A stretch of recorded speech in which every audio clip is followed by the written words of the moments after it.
Je suis Maxime Montfort, j'ai 36 ans, je suis coureur cycliste professionnel dans l'équipe Lotto Soudal et je vais bientôt arrêter ma carrière.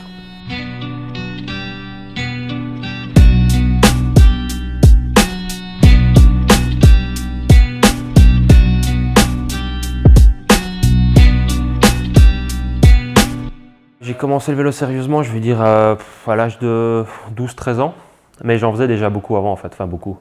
Comme tous les gamins qui tournent autour de la maison et puis qui vont dans la rue à côté, puis dans le village à côté, des choses comme ça. J'allais de plus en plus loin. Mais je veux dire qu'à 12 ans, je me suis inscrit dans un club de cyclotouristes. Donc c'est pas des courses en fait, c'est juste des randonnées. Et donc là, je roulais avec des personnes plus âgées forcément. Et c'est seulement à l'âge de 14 ans que j'ai appris qu'il y avait des courses pour les jeunes, parce que ça paraît con, mais moi je ne le savais pas.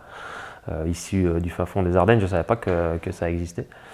Et puis là, je me suis inscrit dans un club pour coureurs. Et j'ai commencé les courses à l'âge de 14 ans. Et puis j'ai eu assez vite, on va dire, du succès, en tout cas assez de résultats que pour m'encourager à continuer là-dedans.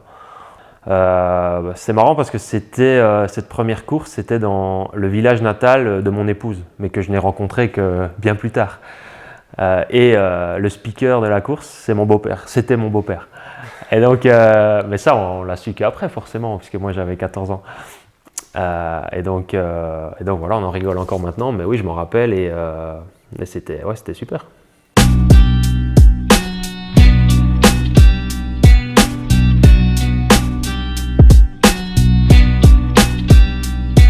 À ce moment-là, j'avais des rêves d'enfant et d'ado. C'est-à-dire que on était en 97, donc je crois que c'est Ulrich qui gagne le Tour. Moi, j'étais fan, quoi. Je voyais quelques années avant, j'avais vu Indurain et j'étais super fan de les voir. Et puis oui, effectivement, moi j'ai commencé la compète aussi et je me dis ouais, pourquoi pas. Mais comme tout gamin qui tape dans un ballon et qui veut devenir Ronaldo, enfin c'est normal, quoi. On marque un but, on est Ronaldo, on est Messi. Et là c'était pareil, mais c'était pas concret. Et c'est normal, c'était juste un rêve d'enfant. Et puis après, oui, 4-5 ans plus tard, forcément, c'est devenu un peu plus précis. Mais en fait, on n'en a jamais parlé comme ça avec mes parents sur le fait que je voulais devenir coureur. Après, je parle beaucoup avec mes parents, j'ai une super relation, mais c'était un peu un sujet tabou. Ils voyaient bien que c'était toute ma vie. Enfin, genre, je partais pas en vacances avec eux, je restais à la maison parce que ça voulait dire que sinon j'allais passer une semaine sans vélo et j'allais perdre toute ma condition. Enfin, c'est des trucs, quand j'y pense maintenant, complètement dingue, je le referais pas comme ça. Mais ils voyaient bien, mes parents, que je me consacrais à 1000% pour ma passion. Donc, et quand je leur ai annoncé qu'on m'avait contacté pour avoir un contrat pro, voilà, on n'en a pas parlé non plus. Ils savaient que la réponse était oui et que peu importe l'équipe, je passais pro, c'était tout, quoi, c'était le rêve.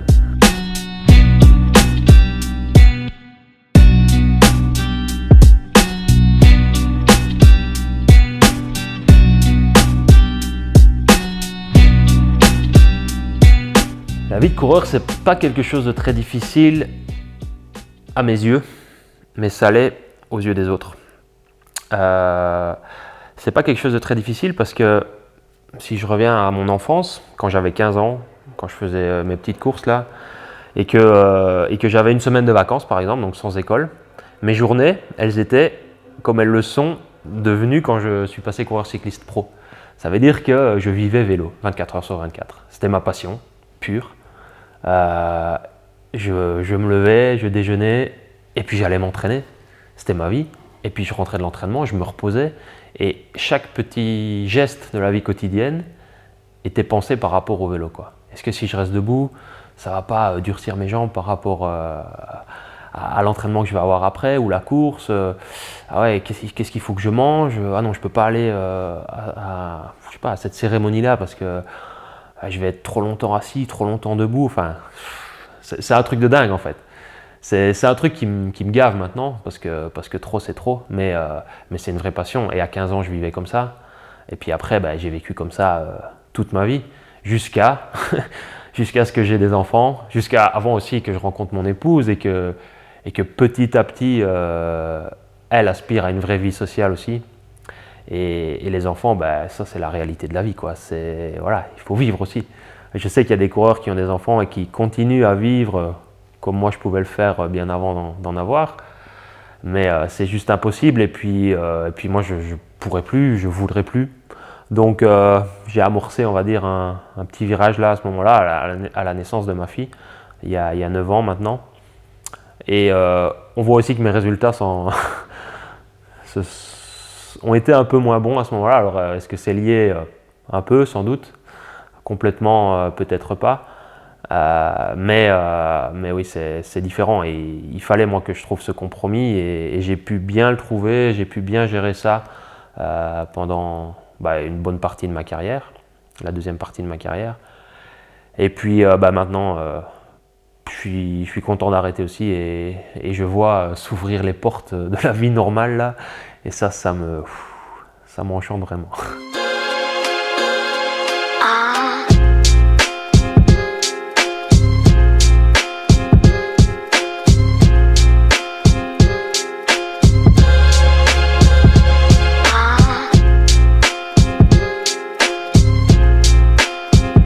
En moyenne, sur ma carrière, je suis parti 150 jours par an de la maison. Donc là, complètement parti, voilà. Et les 215 autres jours, je suis à la maison, mais je vais dire que je roule quasiment tous les jours. Alors c'est pas des longues sorties tous les jours, mais c'est quand même de l'entraînement. Mais l'entraînement c'est une chose, mais après voilà, il y a chaque minute de la journée penser vélo un petit peu. Et c'est obligatoire parce que ça commence le matin. Il faut déjà que je dorme de manière suffisante pour pouvoir faire une journée de sport et une journée où je ne me traîne pas sur mon vélo parce que c'est de l'entraînement, c'est pas une balade quoi. Ça c'est la première chose. Donc ça veut dire qu'il y a une heure de réveil qui est parfois un peu tardive parce qu'il faut récupérer. Enfin tardive, c'est 9 heures, hein, c'est pas non plus... mais par rapport à une journée de boulot normale. Et puis voilà, après c'est le petit-déj, c'est la digestion et c'est le départ à l'entraînement. Alors de 2h à 6h ou 7h. Et puis après c'est le retour à la maison. Et puis il y a les étirements, les massages parfois, bien s'alimenter. Et puis il y a la petite sieste, super importante aussi. Bon, ça paraît con, mais ça fait partie du truc parce que sinon on ne peut pas enchaîner les jours. Et puis après, y a un peu de la léthargie, quoi, parce que si je fais 6 heures, moi je peux plus rien faire de la journée. Ouais, je peux regarder la télé, je peux m'occuper un petit peu des enfants, mais j'ai plus de concentration, j'ai plus d'énergie.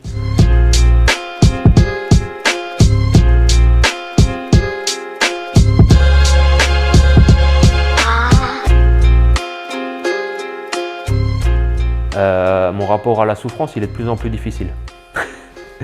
Et c'est une des raisons pour lesquelles j'arrête aussi. Je peux plus souffrir, je saurais plus. Je crois. Enfin, est-ce qu'on a un saut de souffrance à la naissance et qui se vide au fur et à mesure? Et si c'est le cas, le mien il est vide et je peux plus. Et c'est un truc hyper important parce que dans le vélo c'est ce qui fait toute la différence et je pense que dans tous les sports finalement, enfin dans beaucoup de sports, le fait de repousser un petit peu la souffrance peut faire la différence clairement, certainement quand les écarts sont si minimes entre les performances du top mondial. Mais là ces derniers temps, avant de prendre la décision même d'arrêter, je voyais bien que je cherchais un peu la zone de confort quoi.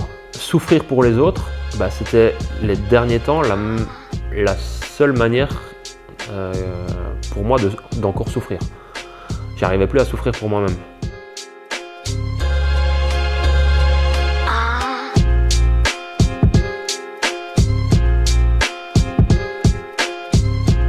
On était dans la 3e semaine du Giro 2014 et c'était l'étape qui allait de Ponte di Legno à je sais pas où, mais on passait au départ le Gavia et le Stelvio et puis un autre col derrière. Et on est là au départ et on voit bien que le Gavia ça va pas le faire. Mais voilà, il n'y a rien qui se dit. Finalement les coureurs trouvent un espèce d'accord entre eux pour dire ouais, on n'attaque pas quoi les gars, on s'habille bien chaudement au départ, on reste tous ensemble et puis on passe les 2 premiers cols et puis on fera la course après et voilà. Donc c'était un petit accord passé comme ça. Sauf que, après, je sais pas, 6-7 bornes dans le Gavia, il y en a un qui a attaqué. Putain, je le vois encore celui-là. Et je dis, bah c'est terminé quoi. La course est ouverte, hein, c'est parti. Moi j'avais, je sais pas combien d'épaisseur sur moi pour pouvoir franchir le sommet que j'imaginais enneigé, et j'avais pas envie d'avoir froid quoi, surtout dans la descente. Ouais, sauf qu'en montée, j'ai eu quand même assez chaud. Mais dans les 5 derniers kilomètres du col, où j'étais déjà lâché, il a commencé à neiger. Enfin, il neigeait en fait. Et nous, on est arrivé dans la neige. Et j'étais tout seul. Et je passe le sommet. Et puis, je commence la descente. Et je n'y voyais absolument rien. J'avais les flocons qui arrivaient sur mes lunettes. Donc, j'ai balancé les lunettes. Et en fait, c'était pas mieux parce que les flocons, ils arrivaient dans mes yeux. Et je voyais rien. Donc, je suis descendu le Gavia avec une main sur le guidon et une main là, comme ça, pour essayer de me protéger des flocons. Et à un moment, j'étais tout seul. Voilà. J'imagine qu'il y en avait un peu devant, un peu derrière. Mais il n'y avait personne, quoi, personne. Et le Gavia, enfin la descente, comme plein de cols, mais il y a plein des lacets, quoi. Et quand j'y repense, je pense que si je revis ce moment-là, j'arrête. J'arrête, je me mets au bord de la route et je dis Giro, pas Giro, pro ou pas pro. J'ai rien à faire ici, quoi. Vraiment. C'était un des pires moments de ma carrière, ouais, c'est certain.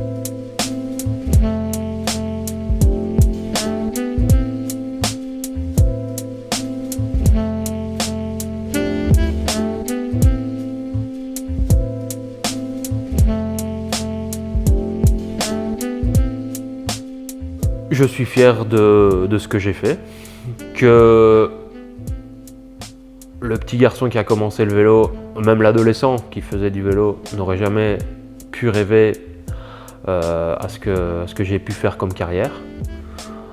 Et puis au-delà de tout ça, comme je l'ai souvent dit ces derniers temps, j'ai vraiment la conviction que j'ai pu exploiter 100% de mon potentiel physique. Et ça, c'est super important parce que c'est vraiment ça qui va me donner aucun regret, quoi. Je m'occupe pas mal de jeunes, en tout cas il y a des jeunes dans la région et je vais rouler avec eux aussi. Et je sais qu'il y a beaucoup de respect et qu'ils me demandent des conseils et je sens qu'ils m'écoutent. Et puis ça me suffit, quoi. Je sens que ce que je leur dis, ils sont vraiment persuadés que c'est une vérité et que je le fais pour leur bien à eux. Et ça me suffit, j'ai pas besoin de la reconnaissance du peloton international. Je pense que des gamins qui par leur regard me font comprendre que je suis important pour eux par rapport à mon discours, ça me suffit.